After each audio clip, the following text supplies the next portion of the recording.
Hello, you fucks. Welcome to John Solo's Beard Brigade. I'm John Solo, working from the control room today. And how the hell are you, man? Everything is groovy here.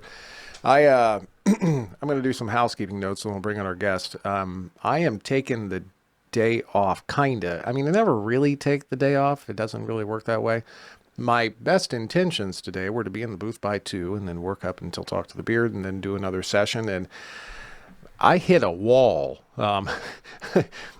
We have been working our asses off. Last week we put out Nora Phoenix's Hired Hadley. That's book 2 in the Foster Brothers series. That might be out today on Audible. I don't know. I haven't looked. I know it was 90,000 words of goodness. And then we did another 90,000 word book last week too. Mortician Knight's Command and Care book 2. That is Born Daddy. And I'll tell you what. Now, not to take anything away from Hired Hadley, because that book was fan-fucking-tastic, but Born Daddy, the title, when I see a title like that, I'm like, well, okay, I know what this is going to be. It's not. It's nothing like what you would expect. It is fantastic. It is so original.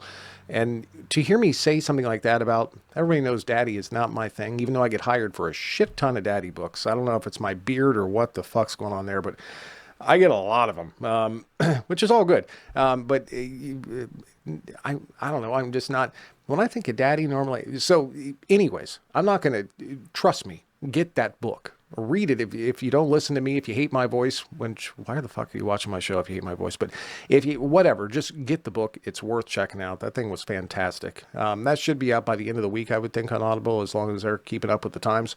So anyways, I hit a wall today and I decided, fuck it, I'm gonna lay down for a second. I went and we worked out this morning, and my trainer didn't get the memo, apparently, because he worked me and Jody hard. So we did that. I got home, and then shit started flying every which way, and I was, whatever, we'll start tomorrow. So tomorrow we are starting, it's a Working Dogs, that's the name of the series. It's by J.R. Gray. We've done some work with J.R. Gray through Tantor before, never as an indie project like this. I'm really excited to work with him. And this one is called Scapegoat is the name of the book. Jody did the pre-read on this for me, and she said this is very, I don't mean to bring up another author and compare here, but Tal Bauer-esque is what she said. So I'm really looking forward to jumping into this as well. So that's what we got going on this week. We're going to be working on that. At the end of the week, we're going to be moving over to Aaron's Awakening. That's Main Men 6 from Casey Wells, our favorite Brit. And I'm super excited to get back into Casey again. And that didn't sound right at all. But I'm super excited to work with Casey Wells again. It's going to be good. I haven't seen her on my schedule in a couple months, so that's exciting. Other than that, I have a couple gigs this weekend, so the video schedule is going to be Ramblin' Gramblin'. As you know, we started doing that in the group itself on Thursdays at 11 a.m., so we're going to be recording on Thursday at 11 a.m. in this very here group, and that's I'm going to post that up into YouTube on Friday. We'll have a couple new story times rolling out your way and a couple new samples for the books that we're working on, just like usual. I have gigs Saturday and Sunday, at being Memorial Day weekend. The band's got some stuff going on, so I'm going to be kind of in town, kind of not, but we'll still be doing regular sessions. They'll just be morning sessions this weekend. So if anybody wants to jump over to the Haven to watch us work, it's typically in between noon to 2 start time, and we'd work until I hit a wall. And this week's going to be all week long. So that's what we're doing this week. My apologies for the sound of traffic in the background. I didn't even open the booth this morning. But anyways, the guest that I have on today, one is incredibly popular. It's amazing. And 2 is always impeccably dressed. I'm going to bring Miss Maz Maddox on. Here you go. Hello, Maz. How the hell are you? Hi, I'm good. Glad to be here. Yeah, thanks for doing this. So you normally work in an office with Kurt, from what I understand. Kurt was telling me about this. You Yeah. guys you like share a space. So is he as sweaty in real life as I think he is? No, he's actually very immaculate, like all the time. Like, I mean, he like always has his hair like styled and stuff like that. Like he'll wear t-shirt and sweats, but he always looks nice. Like I always look like crap. I dressed up for y'all, but typically I'm Wow. wearing like basically pajamas every day. So, but yeah, he always Dude, looks better than me. I have to show you these, okay? I don't normally do this, but Okay. Jody bought me a new pair of pajama pants, and I'm wearing my pajama because I didn't. But so anyway, I did shower today. But check these out. I don't know if you can see these or not. They are. Hang on here. We're gonna make this better. Hang on one second. So you can see them. I'm very excited about these. They're really good looking pants. Here, I realize this is getting ugly with all the lights and Breaks shit. the But look at illusion. these things. They look like little. I don't They know, look comfy. scrubs. I don't really know. Let me turn that light back off. I'm very excited about these. She cracked up laughing when I did like a showcase for her. I did a little spin around and shit for her. She was like, "Well, you really like those pants, don't you?" They They're look very really cool. comfortable. Like They're I think it's so the rule when it comes to like pajama pants. Like the uglier they are, the more like that's top tier comfort. I have a pair from Walmart that are hideous. They're hideous. They've got like this pattern that doesn't make sense. They're like weirdly bell bottoms for some reason. They're my favorite things. Like I wear them all the time, but only in the house. I these I can comfortably. I'm going to get a little too personal here, but I can comfortably freeball down to the carry out in them and not have to worry like they're not they are perfect in every way. I love them. They're awesome. That's awesome. Yeah, and Kurt, I love you to death. You know, I don't think you're sweaty. You're a fucking well dressed man, and I'm jealous to say the least. But how does that work? I mean, I know he has a booth. If I remember right, he had a whisper room or something like that. So he has a booth in one corner, and you just got your computer out in the main room, kind of deal, or what do you do? Yeah, well, he's got a set up to where he's got like the office when you walk in, there's like a common area, then there's like an office out off to the side, and then another one. He has one office to himself with his booth in it, and then I share an office with his assistant, Melissa. And so I just basically work my day job out of that because he's nice and it lets me get out of the house. So I'm not just in my apartment all the time because I still work a 9 to 5 and I work remote. So I camp out there with them and we take lunch breaks together and watch Drag Race, and it's really fun. That's awesome. But he's just nice and lets me He's squat basically. he's well, I did like a little Kurt Graves crush thing when I first met him. It was my first GRL. It was so many years ago, and it was him, Greg, Nick J. Russo. There was a couple other guys there too. Ken Obi was there when he was still alive, and I knew Ken and I knew Nick. They actually started working through me, so I knew them very well already. But I had like hero worship going on. Greg and Kurt were there, and I was like, "Holy fuck!" Like I'm on the same Yeah. stage as these guys. What the fuck's going on here? And I totally fanboyed and geeked out. And uh, Greg. You could tell this had happened to him before. He was. He I'm not just kind surprised. of He's yeah well wonderful. he's great, and he just looked at me and kind of sighed, just like you could see that I here want to be. here we go. Yeah. Kurt looked confused and like looked over his shoulder like who are you talking to? It was hilarious and cute. He's been great. Does he bring? He has a little protege. This kid that just started working, Silas, I think is a pseudonym. Does he live around you Yeah. guys as well? Uh, Yeah, actually, I play D&D with him. that's So excellent.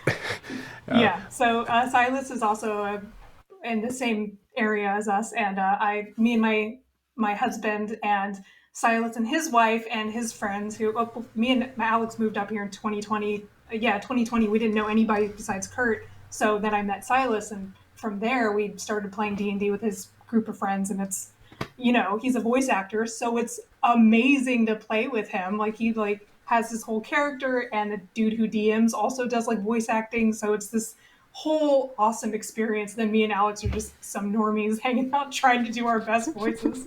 It's ridiculous. That's my brothers when we play role playing games. And by the way, I got to get to D&D in a second. But my brothers, we play role playing games together, and I'm the only person pretty much that does voices. And so it's like seven people with like normal. I'm going to walk across the room and hit him with my axe.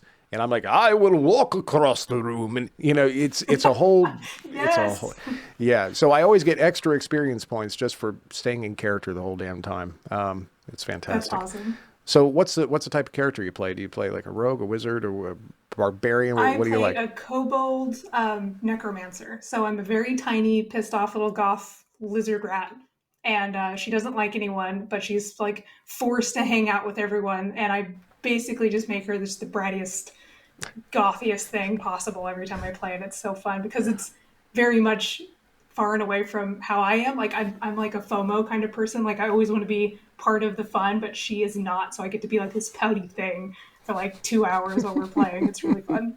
That is excellent. I like rogue characters a lot. I like to play rogue characters. In fact, my best friend, she bought me a T-shirt a few years ago. That says "Rogues do it from behind," um, which Love was it. yeah, it was perfect. I wore that at one of the conventions we went to. But yeah, my I've never. I think once in my life I played D&D. We had like a different game that we played that we made up when we were kids called Battle Cry. It's very similar, but my parents were very religious, and we were not allowed to play D&D because that's the devil. Yeah, right. So us in our 40s and 50s now, my brothers are in their 50s. I ain't that old yet. Getting close. So we're about to play our first D&D session. One of my brothers is putting together a gaming session, and we're going to play D&D, and I'm very excited about it. I think you're gonna enjoy the hell out of it. Like it's, I think it's all about who you have as a DM. So if you've got a really good creative DM, it's just a blast. It's a lot of fun. I'm stoked. My brother's an asshole, and he's the DM, so it'll be perfect. Okay, yeah, it'll be good. You'll have fun. They've got to be like a little sadistic for it to be fun because they have to try to kill you. Otherwise, you're not going to have a good time. So you're working a day job and you're writing at the same time, and that is a hell of a lot of work. I get it, Yes. and you're working from home. So let me ask you this: how many days have you gone in a row without taking a shower? I think my longest is like maybe two, and then after that, I just can't stand it. Like I can only slum it for so long before I'm like, nope, nope, nope, gotta wash my hair. Like can't do it. Like I wish I had like an amazing gross story, but unfortunately, I just like I'll wear the same pajamas over and over, but no, I have like 2 days is max, and otherwise I have to It's live in the it's shower for hours. it's respectable. That's a good thing. I've seen you around. I mean, you're obviously you're very clean. Is that a good description? You're very clean. I hope so. Like if there was other adjectives that wasn't clean, I'd be like, I have to go. I have to go take another shower. Well, I've found self care we're doing a push. You can't do this very often, but we're doing like a 6 week push where I'm basically doing half again as much work as I normally do every day for 6 weeks straight. And we're knocking out a bunch of goals. And there's multiple reasons for this, but I find self care takes time. So I don't have time right now. I don't have time. I don't. Now Yeah. I will shower once every 2 days. I like that's about my norm actually. But I found last week, like I'm sitting in the booth, and you've been in Kurt's booth. Yeah. It's pretty small in there. It's very. Yeah. Yeah. There's one thing that all good recording booths have in common is they're fairly airtight too. Um, I think I know where this is going. Well, so you get to the point where you can smell yourself, and that's bad. That's nobody wants that. Yeah. But then you get to the point where you've passed I can smell myself to I can't smell myself, and that's when it's a real problem. That's and Right. that was only 2.5 days. That was I passed I can smell myself to now I can't smell myself. So I went out of the booth and I came back in, and then I really smelled myself, and there was. There's no going back at that point. There was no, Yeah. we get out of the booth for a couple minutes. So yeah, I found this a common deal with people that work a lot and with people that are creatives and people that work from home, especially. Sometimes the self-care goes by the wayside. Um, it's, Yeah. it's, it's admirable though. You have figured this out. What do you work like 8 to 5? Is that your normal day job schedule kind of thing? It's 8 to 4. Just because I'm lucky enough to I have a boss who kind of knows what I do like on the side. So like today when I was like, hey, I have to bounce at like 3 because I got a authory thing. She's like, oh yeah, yeah, yeah, go do your thing, do your hustle. So yeah, I'm just super fortunate. Otherwise, I used to just sneak out when I had a different boss and tell him I had like appointments all the time or something. But now I don't have to, so I can just kind of slip out when need be and take time off for like GRL and conventions and stuff, which is awesome. Very, very fortunate for that. Oh yeah, that's fantastic. You're doing GRL this year, I assume. Yes, yeah, I'll be there this year. Excellent. Were you able to get a hotel room? I ended up getting the Airbnb thing. I couldn't get a hotel room. for the first time ever, I was able to snag a hotel room just because I had like the money in my. I usually don't. I usually don't have the money, so I usually like try to wait to see if I can get it like after I get paid. And I usually end up at like an Airbnb or a hotel. I think the last year we were at Virginia, I stayed at the like Quality Inn that was a couple blocks away, and so my happy ass toted my books back and forth because this is like pre having a PA, and I went by myself that year because my good friend Jess wasn't able to go. So yeah, I was just hoofing it like back and forth, and it was I will never do that again.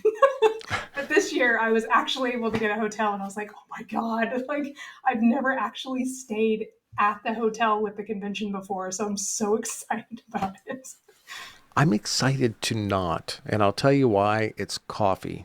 I am a Oh coffee. yeah. I drink a lot of coffee. I like I'm a recovering alcoholic, and I'm also a healthy eater now too. So I'm not going to drink alcohol. I'm not going to do any of that, and I don't like. Mm.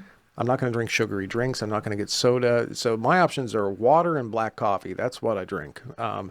Yeah. And they always have a Starbucks, and oh, I fucking hate Starbucks. It's like burnt shit, in my opinion. I don't. If you like it, that's fine. Whatever. It's a poor Hey man, decision, I but get it. I think people have hey now. I think people have like one of those reactions. Either they're like all into the cult of Starbucks and they have like the tumblers and the membership and everything, or they're like they hate it. And I fall kind of like towards the culty side. Like I have a card and like I have points and I cash them in and it's like I'm a fan, but I've also had like really good coffee. Like I come from Dallas and the little like local coffee places in Dallas, I would take 100 of those over Starbucks, like for sure. But Green Bay, I'm sure there's some local places I just haven't found yet, but I haven't been able to super explore. So I'm like hunting down that good coffee shop. well, I last year, Charity's in the crowd, and she said, "I'm bringing my own this year." I don't blame you one bit. That last year at GRL, I ended up. I'm also a jeeper. I like to go overlanding. Me and my wife will go out into the wilderness for like a week at a time. So I come. I'm like a Boy Scout, man. I'm prepared. I can sleep in my Jeep for a month. I'm fine. I got food and water and shit. I'm ready to rock. So I went out into the parking garage in my Jeep, old Doc Jones out there, and I have the propane stove, and I was percolating coffee in Oh the my parking God. lot every morning. It was I just couldn't take it. I tried it I tried it in the room itself because I've got like ground beans and shit in the Jeep ready to go. So I brought it in. They have the little tiny. It's like it's not really a Keurig. It's like a little tiny baby version in the hotel room. So Yeah. I'm like, well, I don't have pods. How do I fucking do this? So next thing you know, I've got like paper towels trying to make a filter to put in there, and I'm putting my beans in, and then there's just colored water all over the fucking place, and I made a mess. Is pretty much, and almost set off the smoke alarms. It was a bad. So yeah, I gave up on that Oh idea. my God. Yeah. So the Airbnb. Now I've got a coffee maker in there, and I can Hey, roll in that's the style. way to Yeah. do it. Yeah. This is my first time doing that. I've always been in the hotel. I'm excited about it, and we just got everything booked, so we're good to go. And I Nice. believe, do you know if your buddy Kurt's coming this year? Do you know if he's going to roll too? He's not going to go this year just That because he bastard. wasn't sure if Jiro if Jiro was going to do the narrating stuff. So he ended up we're going to go to a lore audiobook con in Chicago right before JRL. So he's kind of like put his funding into that and he's going to have his own like table and this whole thing. And since it's an audiobook focused con and there's apparently some really cool narrators that are going to be there that he's like fanboying over, we're going to go do that instead. I'm going to both because I have no chill, but he he was like, I can't afford to do a bunch of trips this year. I was like, that's fair. Yeah, it's expensive shit, man. Yeah, it is. I can afford to do maybe two this year. I'm doing one, and that's Yeah, just fine by me. It's right. awesome. And GRL's where it's at, but the narrator thing's up in the air this year. We're not. I hear we're going to do a narrator panel, but they haven't really put it together yet. And I know they've got all love to the GRL people. Oh, for sure. Y'all Yeah, work your ass off, but it's kind of up in the air. And everybody's asking me, and I'm like, I don't fucking know. I'm right. John Solo. I'll show up, and I'll have fun either way. Yeah. I'll just wander around and harass people. That's what I do best, anyways. Um, it's a good It's not thing. GRL unless you're wandering around harassing people. Like that's how it is Well, now. last year I spent it in the hotel room. We were Doing doing, all the interviews and stuff. yeah. So, Yeah. and that was fun. It was really good. It. I don't know if you saw any of those, dude. It started out with like three of us in my hotel room. I didn't want to be Mhm. alone with anybody. Like, come to my hotel room and I'll interview you. I didn't want to do that. So Right, right. we had a couple brigadiers in there with me, and they're my friends, and it was wonderful. And next thing you know, it's like a party. There's like 15 people in the hotel room. The bed's covered with chicks, and we got the people knocking on the door and food showing up and shit. It was it was That's hilarious. amazing. It That's was amazing. it was a riot. But yeah, this year I don't know, I might be doing the talk to the beard thing at the convention. I don't know, but if not, I'm just gonna wander around and have fun and harass people, and that'll Depending be the on how deal. Well, close your Airbnb is, just invite people to that. I mean, we'll walk. Shit, like, I'll go. there've already been people asking, "Are we partying at John's again?" And yeah, probably. I guess Yeah. it's the way it's gonna work. I haven't done the Virginia one though at all though. Or is there good food? Is there anything like that there? I'm sure, man. So that year that I went was nuts because I flew in that Friday and had to leave Sunday morning. So it was like I hit the ground running and didn't stop. Like I don't remember what I ate. I probably said hi to people. I don't remember. It was insane. So, yes, good food. I'm hoping for a good actually, was that the one that I went and got the German food? I think I went and got German food with somebody. Oh yeah. Yeah, I went with my friend Carol, and we went and got some German food, and it was really good.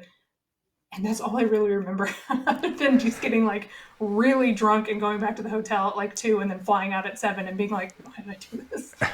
But yeah, that That's was my GRL of Virginia.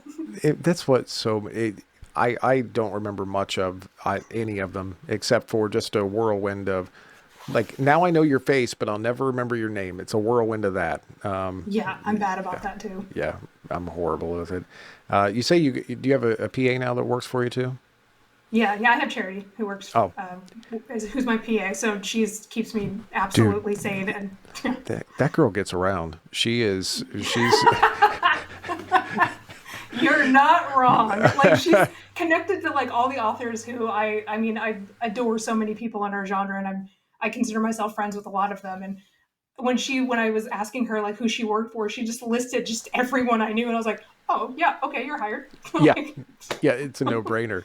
yeah. She's wonderful. And Hmm. my I guess you could call her a PA. I call her my lovely TNA Tracy. Has been kind of all of this sounds wrong. She's hooking up with Charity and bringing in on guests in to talk to the beard. But they've been it's become a wonderful friendship and partnership. And I myself have found well. Tell me your experience before and after having a PA. I mean, what is life like now? What's the It's difference? well, to be very honest with you, I had forgot that I had signed up for this interview until Saturday morning. And Hmm. she was like, "Hey, are you ready to go?" And I was like, "Beg pardon?" Like, just like that's usually our relationship is her reminding me of stuff that I had agreed to days, weeks, or months ago, and helping me just with release day schedules. When I'm on a strict deadline, she becomes like my word daddy, and so she holds me accountable every Monday. I check in with my word count, and like she cracks the whip if need be. Like she just kind of does a little bit of everything for me. Really, I feel so much more like I can breathe now, whereas before I was literally doing all of it, like all of my posts and keeping up with my schedule, and it was nuts. So yeah, having Charity around is, woo, I can actually like focus and not have to worry about like, oh shit, have I not posted in my Facebook group for a month? Like just stuff like that. It's amazing, isn't it? I don't Yeah. this is running a small business. It's exactly what you were doing, and it is Hmm. impossible. Now everybody starts where they start. I certainly Right. would not have hired an assistant on day one, but now I cannot imagine functioning without it. It's Yeah. uh, Same. Yeah. I If something happened and she had to like step down, I would just be like, well, I guess I'm not going to write anymore. Like, I can't live without her at this point. So exactly. God bless all the PAs out there. You make the world go around. We yeah. had that exact situation happen at. Normally, I do my videos around 5 o'clock Eastern Standard Time, right? And Mhm. We had I'm sitting in my not my Discord group, sitting in the Haven, trying to get something to work. I've got a technical problem. I'm trying to stream, and it's 4:45 p.m. and Tracy comes on and says, "Well, hopefully you get this together by the time Andrew Gray gets here." And I looked down and realized that we have a video scheduled in 15 minutes to go on to Facebook Live, and I've completely it's 15 minutes from now, and I've completely fucking forgotten about it. Shit like that happens all the time with me. I am ADHD to the core, to the nth degree. I'm incredibly hyper focused. I can get some shit done, but you just got to put it in front of me first. If you put it in my path, I'll do it. Yeah. It's exactly where I'm at. Yeah, that's been a great experience for me. A couple oddball questions here for you that have come up. One, Okay. out of the blue, what's the best way to market your books? Oh man. So it depends, I think, on where you are in your career with writing. If you're new, I would probably recommend immersing yourself into the community. Like get known as like a reader or somebody who does reviews or blogs, and you don't have to do anything like crazy special. Like I entered the romance genre as just a huge fan, and so I like was just in the groups, getting recommendations, and just really immersing myself into it. And then when I moved into being an author, I kind of used that as like, me as, Marky was my real name. And then I became Maz and started doing it that way. And because I had been such a big fan of all these other authors and reader groups and stuff, I was able to do like promotions that got a lot of traction and giveaways, and people were more willing to beta for me and things like that because they knew who I was and they knew the kind of stuff I like to read. So if you are coming at it as a reader who's already kind of well known, great, you're on the right path, at least in my experience. Um, if you're maybe didn't have that step and you're approaching it as somebody who's not as well known, groups like Facebook is really where our audience is, or the majority of the romance people are on Facebook. So I would highly recommend going to more established authors that maybe write similar things to you. Most of us are really welcoming and cool with newbies popping in and running giveaways or sharing your new releases or whatever. Like we're pretty good about like adding an extra platform for newbies. I welcome it. So if you're a newbie and you need some help with like showcasing your stuff and you write paranormal stuff, like anything with shifters or whatever, talk to Charity, set something up. We can get you into the group so you can show off your stuff. And then if you're a little bit more established, like you've been writing for a little while, I've actually learned that TikTok, of course, and Instagram, like any of the influencers, the book talkers and stuff, get your book in their hands because they have a huge following. It's not on Facebook, so it's a broader audience that you've never tapped into before. And I have noticed a huge increase on like new readership because I've handed these books over to people who trend a little bit younger and who have all of these eyes on them. So Instagram, TikTok, Twitter, not so much, but those two platforms have been really awesome for exposure. So worth looking into. I don't make TikToks because I just can't do it, but I respect the people who can make really good ones. So I'm like, hey, here's my book. Do something fun with it. Like read it if you enjoyed it, or if you didn't. I mean, that's a gamble because they could slam you, but typically it's usually a positive thing. But yeah, I would say look into those platforms for sure because it's been pretty awesome. The TikTok thing, I've I've put down TikTok in a number of ways, just because I focused heavily on Facebook for several years, and obviously I have a presence on Facebook at this point. People know who I am, and then is your pussy making sounds, Maz Maddox? Is that what's going on in the Yes, background there? my That's my awesome. little one-eyed cat is screaming because I like hold him, like I carry him while I do everything in the house. So he's like, "You're not holding me right now, so I'm going to scream until you come back." So I yeah, I'm not holding my pussy right now. it's perfectly okay. I mean I thought we were going into code there for a second when you started saying you're one-eyed cat. I was like, No, is that a pirate thing? Is yeah. that arg? But yeah, so TikTok, I think I'm maybe just old. I don't know. I was like, look, I just got this Facebook thing down. All right. And like that's enough for me. But man, I have heard from probably 20 people now, and I'm not exaggerating, from you got to get on Mhm. TikTok. Maybe that's something I should be doing as well. At this point, I mean, maybe maybe. reach out to people who like make good videos and talk about audiobooks and just like, oops, I smacked the mic. Like kind of give them free codes or push them in that direction, Yeah, because if they yeah, like something, they'll make a video and make it look way better than we can, because I don't know what the fuck I'm doing. yeah. So that's my strategy now, is I let the younger people who make like the badass videos, I just give them ammo to make good videos, and I go back to writing. I think it's perfect. Here's my book in front of you. Maybe you'll look at it. I think that's perfect. Mm-hmm. Yeah. What's the most difficult thing about writing characters from the opposite sex?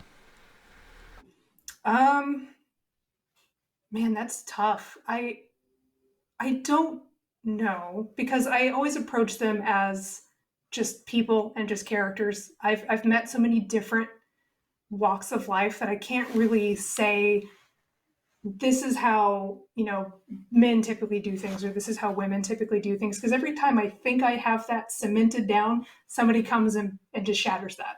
Um, so I'm not sure. I don't necessarily find it difficult. I think it's more just understanding that your characters are always going to be human or human-like in some degree, and they're they're going to be different. They're not going to be like you. They're not going to be how society views them. I've had some betas, like I remember vividly, one of my books, King and Queen. I have a very effeminate male character. He's a drag queen. He's larger than life. He doesn't give a shit. He wears makeup. He likes wearing skirts. He's ridiculous.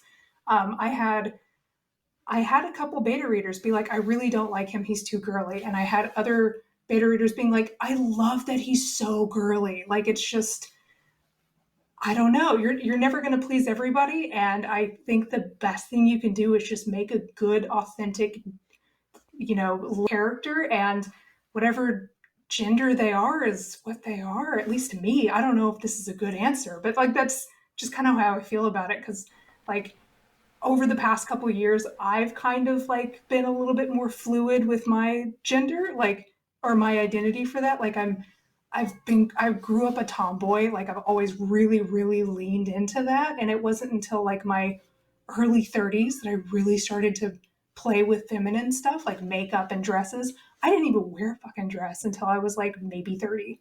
So I think that's one of those things that is ever changing, and it just never really mattered to me. I don't know. I think I'm getting on a soapbox, but it's kind of just how I No, feel about it. that's a fantastic answer. I heard, I think it was George R. R. Martin, when asked, "How do you write such good female characters?" and he said, "Well, it turns out they're human," and it's a great, it's a great Yeah, answer. But see, we run into this a lot in the audio world, where people get upset. Basically, what they want is all male voices that are low and growly. Some people do, not all by any right. stretch, but some people do. But then an author gives me a character written exactly like you just described, and there's no way I'm going to voice him like that. That just doesn't make any Right. fucking sense at all. Um, Yeah. so you voice him a bit more effeminate. Now there's a trap that you run into as I'm a straight white man. At first, when you think about, well, gay romance, so everybody's going to talk like this all the time. They're going to have a bit of a lisp. And no, no, no, no, no, no. It's not. Have you ever met a Yeah. gay dude? They don't. It's just not fucking like that. This people Right. don't sound. Some do though. So Oh, for sure. when an author gives me a character like that, there's a fine line to walk. And it's based on what the majority of the fans are looking for. But you have to be true to the character. There's no way around it.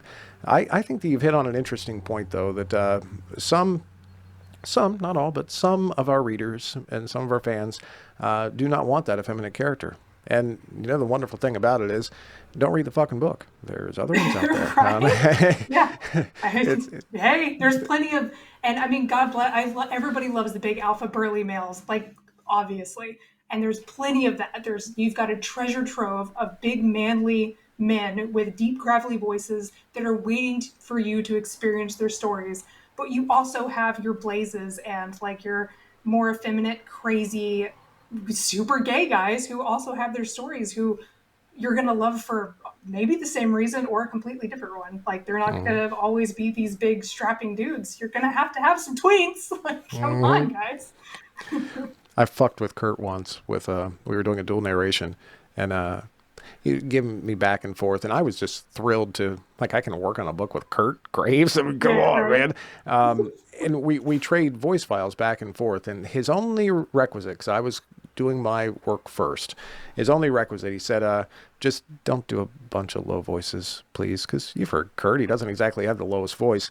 So Right. I made my main character just have the lowest fucking voice I could possibly just Oh low my God. low gravelly like just put it down there and just didn't say shit. Just gave him my voice files. Here you go, buddy. Yeah. Have fun. Yeah, he never did say anything about that. It was fantastic. Um, it was awesome. Here's a fun one.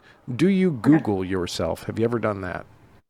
You know what's funny? As I was actually trying to find an author's name last night that I couldn't remember, and it was Lily Maine, but I remembered Lily, but I couldn't remember Maine, and I was like, I know it's a series about monsters. It's a total monster fucker thing, and I was trying to find it because somebody was asking me like some good like MM monster fucker recommendations. I was like, oh, I saw this one, but I haven't picked it up yet, and so I googled MM romance monsters, I think. And there was a subreddit that was gay romance, and the first thing that hit, probably based on my own algorithms, was them talking about me. And I was like, hey. And like I didn't click into it because I was always worried like if they're gonna be like, oh, I recommend Maz, and then it's just a whole thread of how I suck.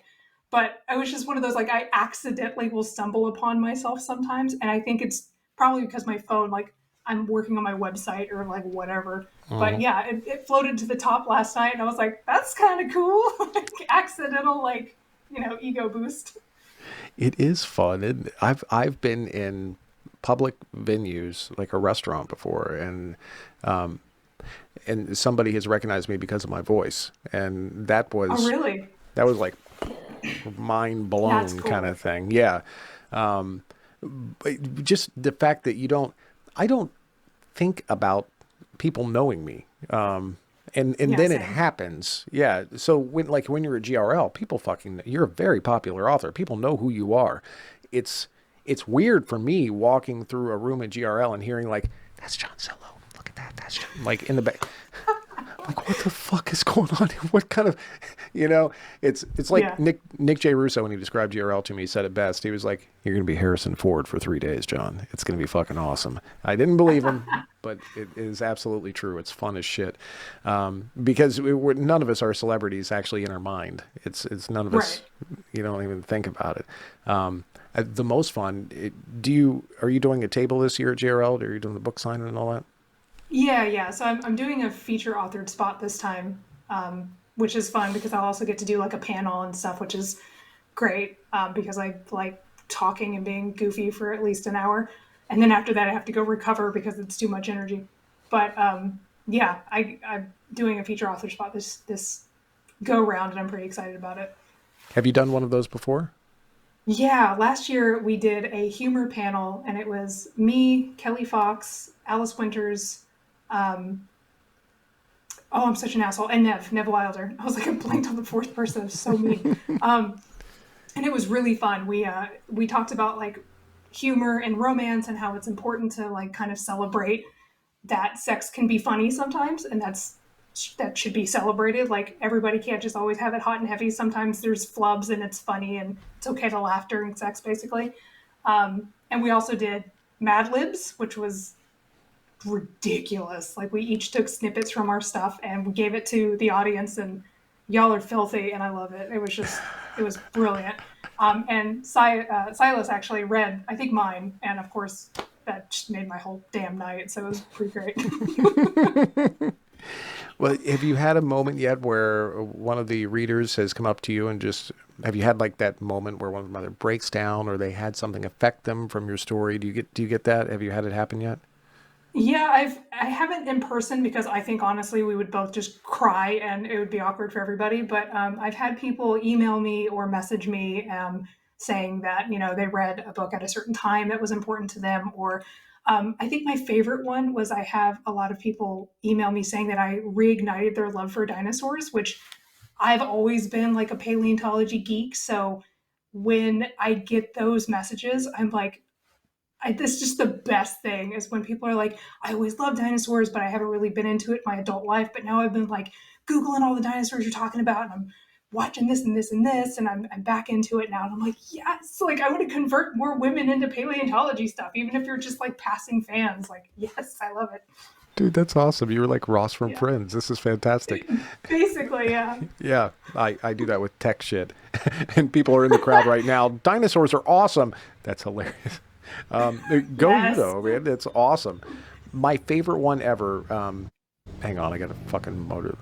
I get it. I live out in the country, but it's a very busy little intersection at 5 p.m. My favorite one ever was actually this random. I get a lot of Facebook messages, and I'm sorry if anybody's out there and you've messaged me and I haven't responded. I had to stop. I couldn't. I get a lot of them. So, but one of them I didn't see it for weeks, and I felt so bad. It was a woman, and I don't remember her name even. I've never seen her in the crowd or anything like that, but she just said she had some sort of, I guess it's not a disease, but it's something where she gets just horrible migraine headaches to the point where she can't function for weeks on end. Just can't function. And she said, I'm going to paraphrase what she said, but she said, basically, the only thing I can do is sometimes listen to audio, but it very much depends on the narrator, and your voice is just soothing to me. And you've gotten me through weeks of my life where I couldn't function otherwise. Thank you so much.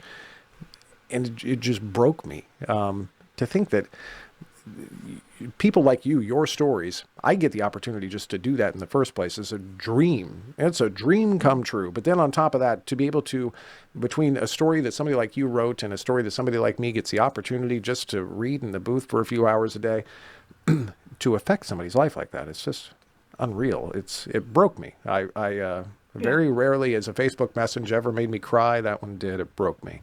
That's just amazing. We get to touch people's lives without actually physically, because, well, then you get sued. But it was a wonderful thing. Right. You have been a wonderful guest, by the way. Thank you so much. Oh, Yeah, thank you you're so awesome. much. This has been a blast. Yeah, and I told you, people always, they ask me the same thing. What are we going to talk about? I don't fucking know. I don't, what? I think going in like just winging it's the best way to go because it keeps it organic and you could just go with it. It's perfect. I'm going to ask the same of you as I ask of all my guests. I know I've missed some comments here, so if at some point you can pop into my group and answer a few of the questions that I missed, that would be fantastic. Okay. This will be up on YouTube, as I said. I'll have Trace sending the link here in a day or two for that. And This is the easiest part. All you got to do is wave bye to the camera. Bye.